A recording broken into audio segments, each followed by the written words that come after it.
Yan, magandang umaga sa inyo mga kababayan. So, yung panahon natin ngayon is medyo pangit kasi makulimlim. So, pangatlong araw na to na ganito yung panahon dito sa Japan. So, hindi tayo makalabas. Ngayong araw kasi neto is day off namin. So, wala kaming pasok. Dito lang kaming dalawa ni Franz kasi si Bam may nilakad. So, wala siya dito ngayon. So, dalawa lang kami.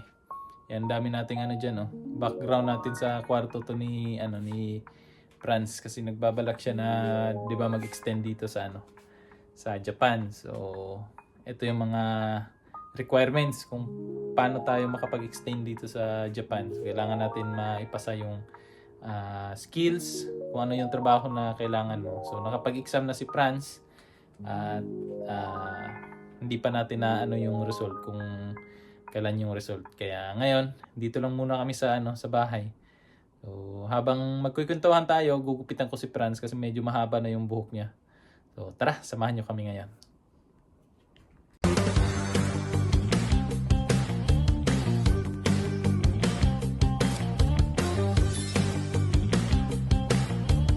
So, ayan mga kababayan, gugupitan muna natin si Franz. Kasi medyo mahaba na yung buhok. Lahat ng buhok ko, mahaba na. So, ako na bahala sa gupit. Ako na bahala sa gupit ni Franz. So, si Franz pala mga kababayan, balak niya mag-extend dito sa Japan. So, nag-take na siya ng ng exam. Anong exam yan, Franz? SSW aviation for dyan sa Kumaki Airport for ground handling. So, balak niya is magtrabaho sa airport, no? Airport tayo dyan. Walang isa. Wow. Ba't ayaw mo sa kaisya natin? Okay naman sa kaisya. Kaso, hindi naman tayo nakatuon lang sa about sa trabaho. So, about naman din sa sa sweldo din natin. Sa kaisya din kasi natin, marami na kasi yung operator. Nakita ko yung mga tatlong operator na nagyamero sa kaisya namin due to maliit daw kasi yung sweldo. So yun yung isa mga na-consider ko na dahilan kung bakit ayaw ko mag-extend sa sa kaisya. Kasi sa namin mga kababayan, may tatlo na operator na huminto. At siguro nakausap ni Franz. Kausap niya yung dati bago yun huminto sa trabaho. Ayun pala yung dahilan, maliit yung sahod. Sahod medyo ganyan yung sinabi mo sa So naghanap yun ng malaki, no?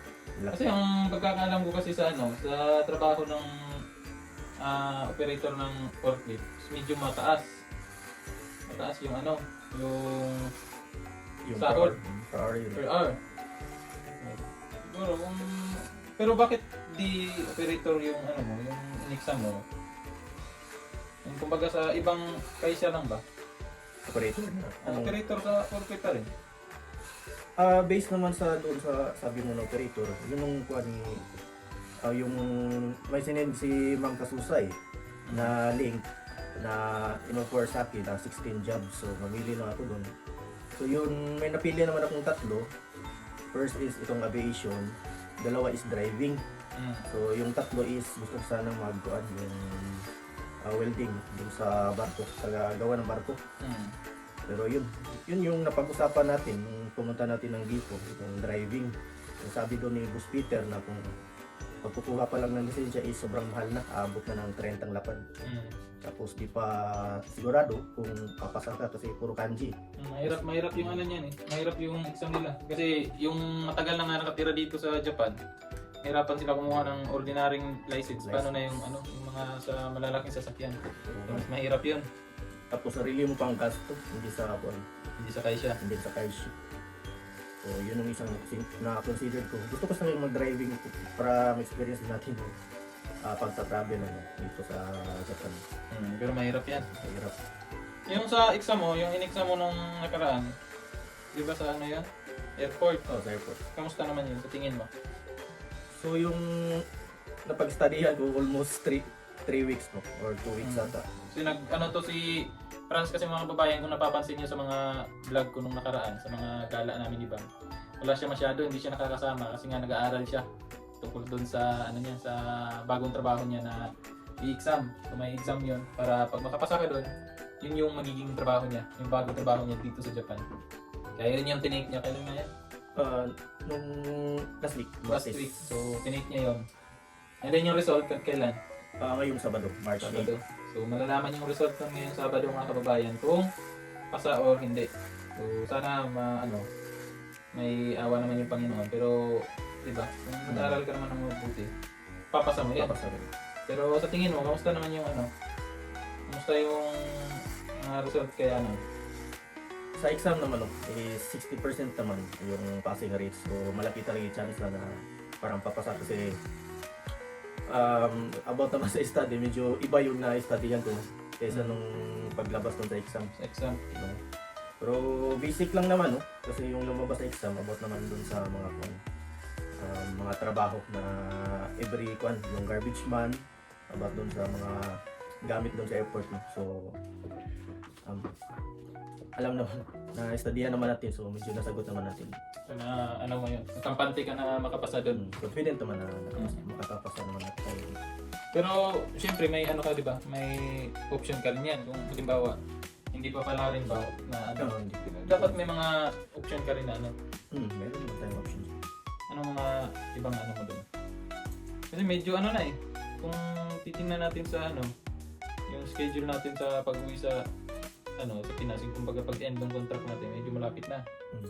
Kasi kami nakarating dito mga kababayan, May, di ba? May 31. So, yun yung namin. So, ang exit natin yan is May 31 din. Kasi isang taon yan eh. Yun yung nasa namin, sa kontrata.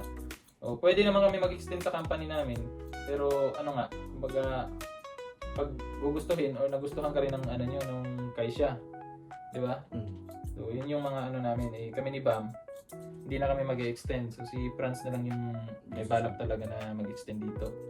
Eh, yun yung mga dapat gawin ni Franz. And then, di ba hindi ka pa nakapag-exam din ng yung JPT or yung language nila dito sa Japan. Kasi pag gusto mo mag-extend dito sa Japan kasi mga kababayan, gusto mo makapagtrabaho ng 3 taon or more, kailangan mo yan may pasa yung 2 exam na yan. Eh, si Franz kasi hindi pa niya na take. So, medyo alanganin sa Franz sa time mo. Kasi di ba, sino niyan? Sila Ma'am Kasusa daw mag-process Sa Halimbawa na ipasa mo yan. sila na Ma'am bahala. Kasusa? Sila na bahala din. So, ibigay mo na lang yung mga requirements. Ganyan. So, hahanapan ka na lang nila ng Yung yung sa result at sa exam. Talaga lang ba yan? Yung mo? Yun lang sa kasalukuyan ngayon, yun lang hinihingi ni Ma'am Kasusa, wala naman siyang ibang instruction. Yun lang dalawa. Yung pag-exam ko sa Vision, saka yung GPT na kailangan mapasa daw. So, yun lang yung niya muna. Yun lang, yung dalawa lang. Sana ipasa mo yung yung exam ngayon para yung focus mo na lang is yung language na lang. Language na, I-learn lang tayo. So, kaya yan. Tiwala lang sa sarili. Basta may pangarap. Lang yan. Kumbaga, sipagan sa pag-aaral. Sipag lang. Dasal. Sabado, Saturday. Saturday. Malalaman eh. I-email lang naman yun. Email lang. So if ever na anong gagawin mo doon? So if ever nga na, siyempre may other option ka, di ba? Na hindi ka pumasa doon. Ano yung other option mo? Yung kuan. Siguro dyan sa kumpanya, wala tayong mga kuan. Kung alanganin na sa oras, so si Ma'am parang alanganin na. Dyan na lang tayo sa kumpanya ngayon. Dapat kinausap mo na sila ngayon? Yun yung hinihintay ko, yung result ngayon sa March ko. Kung hindi kung lumabas na hindi pa sabi, kakausapin ko. Kausapin mo si Kato? Si Papa. Dapat talaga dyan, ngayon pa lang, ipakita mo na yung mo, yung best mo sa trabaho. Para ever na ganun yung option mo. May ka ba? May makita sila na sa'yo, yung porsigido ka. Kasi pag nagustuhan ka nila, hindi mahirap. Hindi mahirap magsabi sa kanila na mag-i-extend ka. Once na yan, yung unang plano mo, hindi mag-succeed. Pero, siyempre, kung may ano ka naman, may iwala ka naman dun sa exam mo. Oo. Then, Yung pinakamadali talaga, yan talaga. Yung sa company natin, kasi andyan na yan. Eh. Andyan na Alam yan. na, alam mo na yung trabaho. trabaho nila eh. Ang problema lang yan, Franz, kung halimbawa mag-extend ka dyan sa ano natin, Kanya. company. Oo. Eh, di ba, may exam pa rin yan eh. Ay, exam. Oo, may exam pa rin yan. Hmm. About sa trabaho natin, pero madali na lang yan kasi alam na natin yan eh. Alam na natin yung mga words or kung saan yung pa, yung mga kutuba. Tama. Yung mga words na ginagamit dyan, yung mga oricon, yung mga ganon. Alam na natin, so madali lang yan ipasa. Yung kasi sa'yo, yung tinake mo kasi ngayon, syempre hindi naman natin yung pinagtrabahuan, hindi natin yung field talaga ngayon. Mahirap, mahirap yan kasi kailangan mo pa, aralin mo pa yung ano, aralin mo yung mga words na kadalasan ginagamit sa ano, Sa trabaho na yan. Nahihirapan nga kasi ako nung pag-study, dami talagang mga atarashi kutuba, yung mga new words na nababasa ko dun sa textbook. So, Siyempre, hindi natin yan ano eh, hindi natin yan, kumbaga, hindi natin yan trabaho. So, wala tayong knowledge about dyan. Pero madali naman sa ano ngayon. Panahon natin ngayon, marami namang mga social media. pwede naman ikaw. So, ganun lang. At least may ibang option ka na maka-extend dito. Meron naman iba. May plan A, may plan B, may plan C tayo. Kasi gusto talaga ni Franz kasi mag-extend talaga dito mga kababayan. Kaya muna tayo parang nakukulangan ko sa 1 year. Kasi bitin siya. Kasi ilang taon din to nag-aral ng ano eh. Sa Pilipinas, ilang taon to nag-aral ng Nihongo. Ilang taon ngayon? Mga 2 taon? Dalawa. Mga 2 taon siya nag-aral ng Nihongo. Siguro bitin. So, 2 taon ka. Iisipin mo, 2 taon ka nag-aral ng Nihongo. Nihongo. Tapos pagdating mo dito sa Japan, 1 taon ka lang magtatrabaho, di ba? Sayang yun. Ang hirap. So, yun. Kailangan may mga option May talaga yan. option tayo. Para at least pagka hindi mag-succeed yung una, yung pangalawa. Kasi kami ni Bam, ano na kami. Settle na itong dalawa. Pagka relax na yung utak namin na mag-enjoy na lang dito sa Japan kasi talagang nagbalak namin, uuwi na. Kasi medyo ano ba yan? Isa na. Sa una lang na mahirap eh. Pag wala nang settle na. Lahat naman ng mga pagsubok, sa una lang naman talaga may mahirap eh. Sa kumpanya natin, yung unang pagsampa din natin, mahirap naman din talaga. So ngayon, ilang buwan din na natin may trabaho din. Nasanay din. Siguro alam talaga yan. Kumbaga, yan yung gusto mo. Kumbaga, i-ano mo ba? I-push mo ba? Na makuha mo yung ano na yan. Hindi madali yan. Laking kumpanya yun. Airport. Marami kang pagdadaanan. Meron. Kakain muna tayo ng baka. Sa mga kanji, ano yung mga kanji sa ano nyo? Doon sa exam. Kanji. Kuha naman. May furigana naman. Kibali. Nung pag-exam mo, Furigana. nakapurigan na, pero Nihongo pa rin. Oh, yung naman. Hindi siya English. Hindi. Medyo mahirap pala talaga, no? May Pinoy pala dun isa. Hindi ko napansin. Nung napansin ko lang dun sa kuan. Tapos na yung exam. Tagal din siya sa Japan. Nagtrabaho din siya sa Usakan. Ganon din yung trabaho niya, iba. Iba. Iba yung trabaho yun. So, kadalasan yung nag-take is mga ibang lahi, no? May mga Indonesian, tsaka may mga Indian din. Wala pong masyadong nagkikitang Japanese na nag-exam. Buti hindi ka naligaw doon sa ano, pagpunta mo doon sa exam center na ano, Ginogil na natin yan. Google is the key. Google. Pag Japan, Google sa kids. Dapat yun. Lapit lang lang dun sa Nagoya Station. Pagbaba mo, ayan na. Almost 200 meters lang dun. Ilang oras yung exam mo? May first set saka second set eh. Dalawang ano pala yun? Dalawa. First set is 40 minutes. Saka second set is 50. So, first set is 35 items. Tapos, second set is 25 items. At least na ano mo na yun. Agos na. Tapos mo na yun. Wala nang ano. Wala nang study So, susunod na ano, Ito na rin po. Relearn na lang tayo. Line 4 na naman. Language na naman ng Japan. Kanji. 2,000 kanji. Ang ano mo talaga dyan, Franz? Yung dapat master mo yung kanji. Kanji talaga. Kanji, tapos yung more on Tuba. batubal. Yan yung mga, sa exam namin dati kasi yan yung sa reading, yun yan. Reading tsaka kanji talaga. Yun yung mga kailangan mo i-aral. Alam mo yung kanji tapos hindi mo alam yung word. No? Ganyan, maraming ganyan. Marami din yung meaning na same sila ng itsura pero iba yung ibig sabihin. pagbasa. Oo. Kaya yun pala mag-aral ka na. Kaya kung napapansin nyo sa kwarto ni Franz ngayon, nakadikit doon mga words ng Japanese. Hindi nakakanji. Kahit familiarize lang naman ko naman. Tapos din yung pag-construct ng sentence. Sentence. Mga grammar, yan. Kailangan mo rin yan. Ilang lesson kaya yun? Ha? Doon sa libro. Oo. Ilang lesson yun? In 4? Oo. Parang 52 yata yan. 50 may yan. Kasama na yun sa N5. Oo, kasama sa N5. Pero parang 20 lang yata yung N4. Ba, 20. 20. Diyan naman yung libro ko. Magre-relearn. Tapos yung ibang mga kanji. Hmm. So may YouTube naman. So marami namang fan din sa YouTube. Marami naman access kapag may internet ka is marami ka namang access din. Sabagay. Mga idea ka na kung ano yung lumabas sa exam. Yun lang naman eh.